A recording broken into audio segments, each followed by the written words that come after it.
ഇന്നെന്നാ വിശേഷം? ചെറുതായിട്ടൊന്ന് കല്യാണം കഴിക്കാൻ തീരുമാനിച്ചു. ആണോ? ഉണ്ണിയേട്ടൻ്റെ പേരെന്നാ? നമുക്ക് നീലേട്ടാൻ തന്നെ വിളിക്കാം. ആണോ? ഉണ്ണിയേട്ടൻ എങ്ങനെയുണ്ട്? അടിപൊളിയല്ലേ?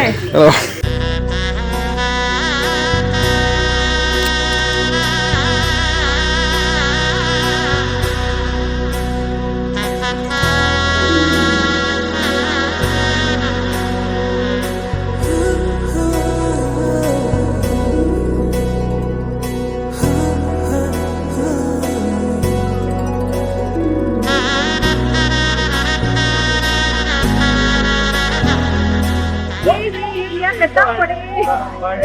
എന്റെ കല്യാണമായി.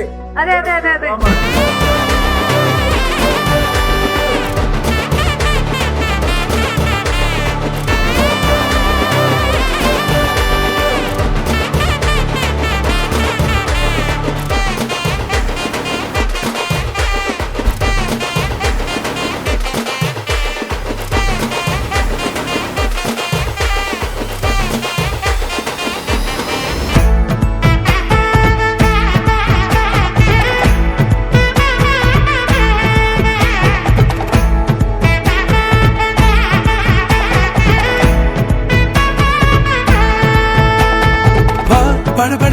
படபட எந்தன் கண்ணம்மா நீ தொட தொட தொட தொட துடிக்குது எந்தன் நெஞ்சம்மா ஹே சிலு சிலு சிலு சிலு சிலுவென கொஞ்சம் செல்லம்மா நான் சட சட சட சட மழையென வந்தேன் கண்ணம்மா தீருனா